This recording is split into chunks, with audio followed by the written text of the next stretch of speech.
मांगते, नहीं किसी से भीख मांगते। हम अपना अधिकार मांगते, नहीं किसी से भीख मांगते। हम अपना अधिकार मांगते, नहीं किसी से भीख मांगते। वेव एसटी आरक्षण हक हमारा, इसी के लिए आंदोलन हमारा। वेव एसटी आरक्षण हक हमारा, इसी के लिए आंदोलन हमारा। मेवात में जोर शोर से उठा मेव एसटी आरक्षण का मुद्दा।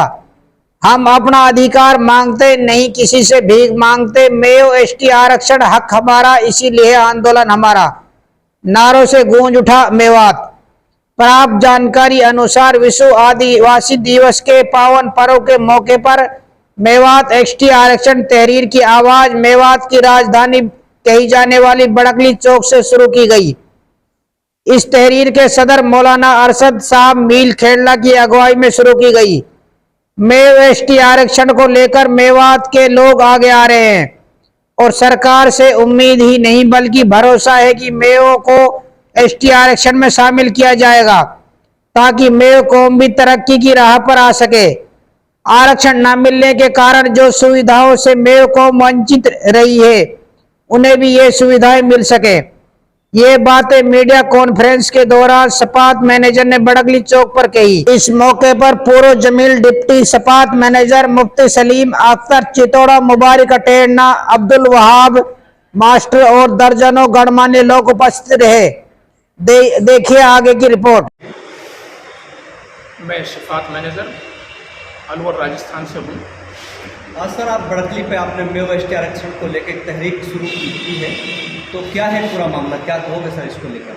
हम सारे साथी और भी जो यहाँ से हैं ये मेव एसटी आरक्षण की तहरीर राजस्थान में तो हमारा 2012 से चल रही थी जद्दोजहद जितनी भी थी।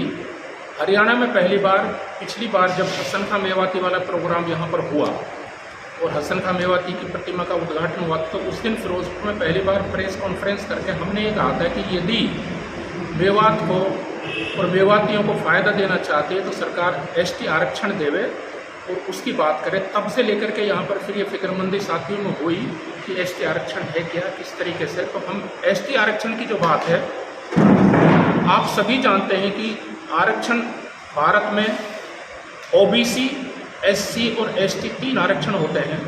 ओबीसी का 340 के तहत होता है, एससी का 341 धारा में मिलता है और एसटी का आरक्षण 342 में मिलता है। 342 एसटी की जो धारा है उसमें कोई धार्मिक प्रतिबंध लागू नहीं है।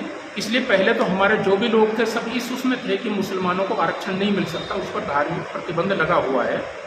वो धार्मिक प्रतिबंध 341 में जो एससी का आरक्षण मुस्लिम जातियों का था उसको उस पर लागू है। तो ये जितने भी आरक्षणों का लाभ मिलता है ये जातिगत आधार पर होता है। इसमें जाति एक इकाई होती है, जो भी जाति है उस जाति का उसी हिसाब से क्लासिफिकेशन होता है। और ये क्लासिफिकेशन 1931 की जो जनगणना हुई थी, जातिगत जनगणना लास्ट भारत में, उसको लेकर के J.H. हट्टन एक अंग्रेज ऑफिसर थे जिसने उसका एनालिसिस किया। उन्होंने उसमें से सभी जातियों की एनालिसिस करने के बाद में 1935-36 में एक लिस्ट बनाई थी, डिप्राइव्ड क्लासेस की लिस्ट। तो उन्होंने 6743 जातियों का वर्गीकरण किया था। बहुत सारी जातियां तो उसमें से ओबीसी में गई थी, उनको तो धारा 340 में वो लेके गए थे, और कुछ बहुत उससे दूसरे नंबर की जातियां शेड्यूल कास्ट में गई थी, उनको 341 में लेकर के गए। ऑल इंडिया लेवल पर उन्होंने 610 जातियों को शेड्यूल ट्राइब में आदिवासी समूह में क्लासिफाई किया था और उन 610 जातियों को शेड्यूल ट्राइब 342 में शामिल किया गया था। ये जो शेड्यूल ट्राइब का आरक्षण है ये साफ स्पष्ट ये कहा गया है उसमें कि जो उस लिस्ट में आदिवासी में सूचीबद्ध हैं उनको ही एसटी का आरक्षण मिल सकता है, उसके अलावा किसी को नहीं मिल सकता।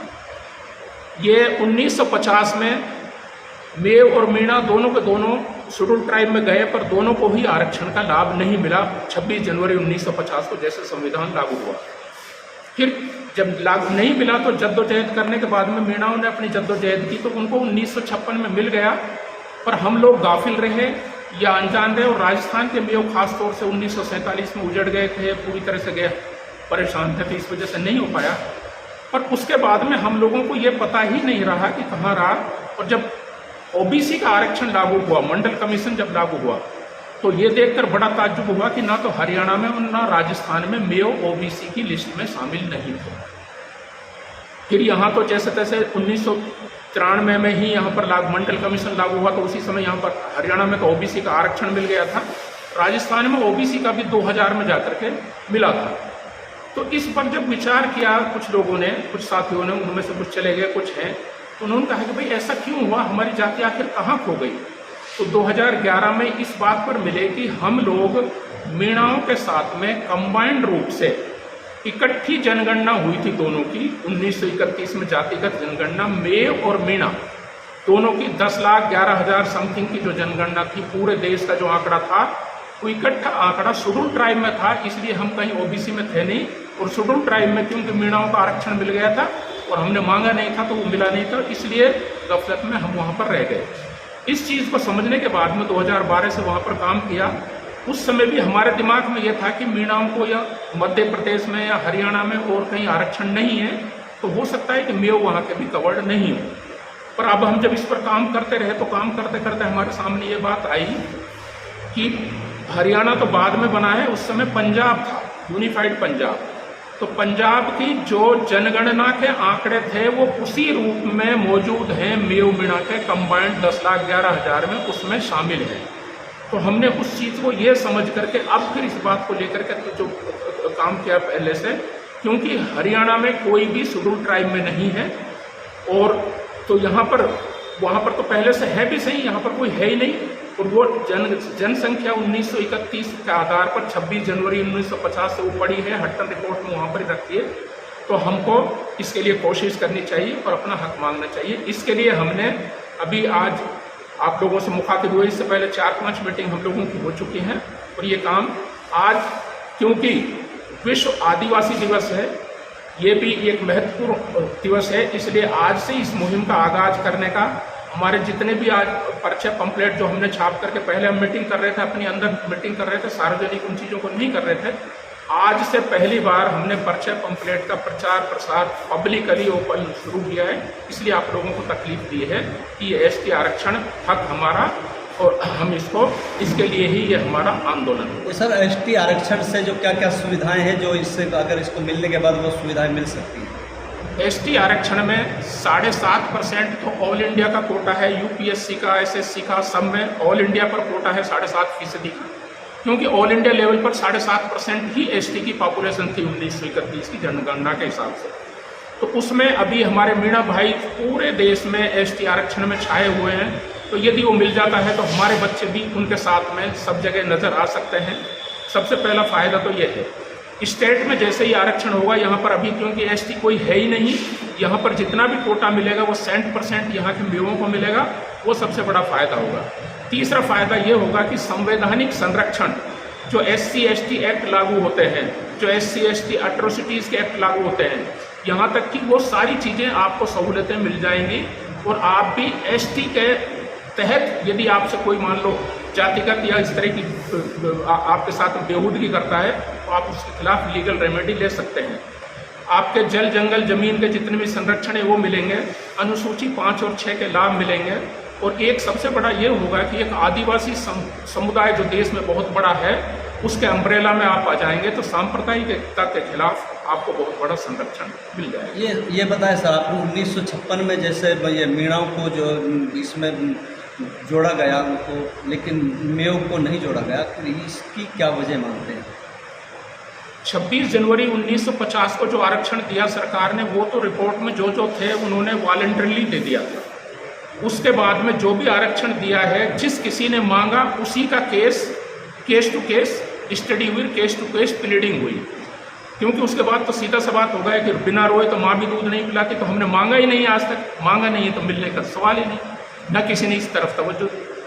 सर, अगर 341 की बात करते हैं कि जो अपने राज्यसभा सांसद रहे डॉक्टर M एजाज अली, उन लोगों ने भी इस तहरीक को चलाया है और आज भी चल रहा है 341। आखिर इस मिशन को लेकर लोग जुड़ नहीं पाते हैं, आखिर इसके पीछे क्या वजह मानते हैं? 341 में तो मैंने बताया कि 26 जनवरी 1950 को 341 में जो मुस्लिम जातियां हैं, हमारी मुस्लिम धोबी, मुस्लिम मोची, मुस्लिम जुलाहा, और भी जो मदारी जो भी समाज थे उन सबको एससी का लाभ मिल गया था 26 जनवरी 1950 को। सितंबर 1950 में राष्ट्रपति आदेश के जरिए उसको प्रतिबंधित कर दिया गया कि ये क्योंकि छुआछूत हिंदू समुदाय में होती है सिर्फ उनको मिलेगा, इसलिए वो वहाँ पर प्रतिबंधित हो गया। नवंबर 1950 में दूसरा आदेश आया कि यदि कोई इधर से उधर चला जाएगा, मुस्लिम से उधर चला जाएगा तो उसको आरक्षण का लाभ मिल जाएगा। तो वो दो जो राष्ट्रपति आदेश हैं उन्होंने बहुत बड़ा बैरियर बनाया। और यहाँ भी 342 में भी लोगों के दिमाग में यही गलतफहमी है कि मुसलमानों को कहाँ आरक्षण मिलेगा। मुसलमान 342 के तहत एसटी का आरक्षण कश्मीर के मुसलमानों को मिल रहा है। पिछली बार कुछ हिमाचल के लोगों भी आए हैं और वो हर बार यूपीएससी में आईएएस में फाइट करके आ रहे हैं, एसटी कोटे से आ रहे हैं, तो मिला हुआ है, उसमें ये पाबंदी नहीं है। इसलिए यही बात हमको लोगों को समझानी है कि भाई 342 में इस तरह की 341 वाली दिक्कत नहीं है, इसलिए हमको कोर्ट कचहरी जाने की ज़रूरत नहीं है। तो क्या लगता है सर, जो आप लोगों ने तहरीक को बड़कली चौक से आज शुरुआत की है और वो भी आपने बताया कि विश्व आदिवासी दिवस, जो आदिवासी दिवस के मौके पर आपने शुरुआत की है, आगाज़ किया है, तो क्या उम्मीद लगती है? अभी तो आगाज है, अंजाम की बहुत अच्छे की उम्मीद है। और बड़ी साफ सी बात है कि हम कितना लोगों को ये बात समझाते हैं, पर लोगों के बीच में जाएगा तो सही। जब लोगों के बीच में जाएगी ये बात, हमारे पब्लिसिटी मटेरियल लेकर के आए। आज तो हमने पहले एक पर्चा जारी किया है, इसके बाद में दूसरे पर्चे जारी होंगे, फिर हम गांव-गांव जाएंगे, गांव-गांव जाकर के भी लोगों को बनाएंगे। और हमारा सीधी सी बात ये होगी, क्योंकि जब ये चल रहा था, राजस्थान में आंदोलन चल रहा था, उस समय जब राहुल गांधी जी भारत जोड़ो यात्रा लेकर के आए, हमने उस समय भी वहाँ पर उनसे मेव आरक्षण की बात की और हमने अपना प्रतिवेदन उनको दिया। सबसे पहले तो राजस्थान की सारी सिविल सोसाइटी के लोगों के साथ में उनको 18 दिसंबर 22 को सिकंदरा में प्रतिवेदन दे दिया।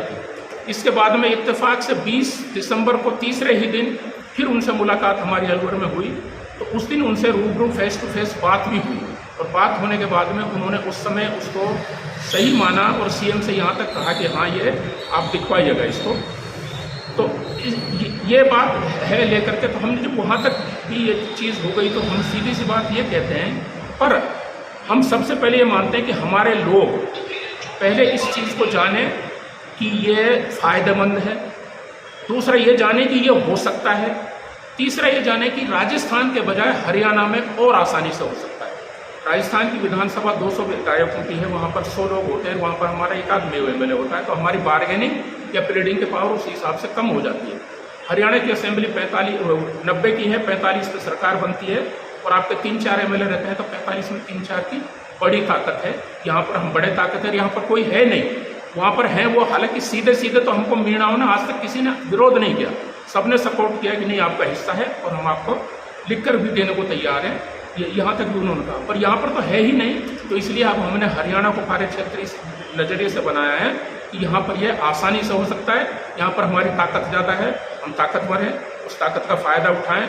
और अब हम सीधी सीधी बात करें कि हमने अपने मुद्दे को, इस मुद्दे के मेवात का मुद्दा है, मेवों का मुद्दा है, इस मुद्दे को लेकर, क्योंकि हमारी जो दूसरी जाति बरादरियाँ हमारे साथ मेवात में बसती हैं, मुस्लिम बरादरियाँ, यदि वो 341 में कवर्ड हैं तो वो सुप्रीम कोर्ट में पेंडिंग है, उस हिसाब से वो नहीं हो सकता। ये मामला जातिगत है, क्योंकि ये चीज़ भी आएगी, खाली मेवों की बात कर रहे हैं, क्योंकि ये तो अलग अलग जाति की अलग अलग स्थिति है। इसलिए सीधी सी बात यह है कि ये मामला हो सकता है और इसके लिए अभी चुनाव होने हैं यहाँ पर, ये सबसे बढ़िया समय है। हम जनता के पास जाएंगे, बजाय किसी दल के या किसी उनकी हाजिरी में जाने के, जनता को जागरूक करेंगे, अपने मुद्दे को खड़ा करेंगे और जो हमारा समर्थन करेगा हम उससे बात करेंगे। तो क्या लगता है सर, जो है मेवा एसटी आरक्षण को जो सरकार मान पाएगी, क्या लगता है, क्या उम्मीद है? ये कोई तात्कालिक रेमेडी नहीं है कि आज बात हुई आज ही मन जाएगी। इसकी प्रक्रिया भी बड़ी जटिल है, बड़ी लंबी है। सबसे पहले तो सरकार कन्विंस हो, सरकार ये राजनीतिक फैसले हैं, हम राजनीतिक तौर से कन्विंस करा पाएंगे तो होगा।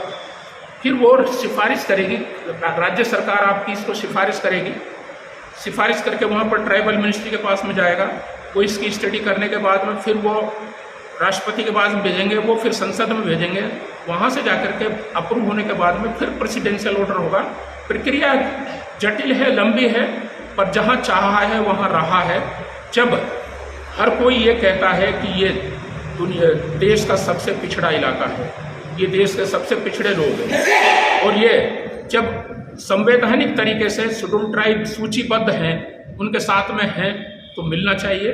तो कोई नकार नहीं सकता, टाइम लग सकता है, पर यह काम जरूर होगा।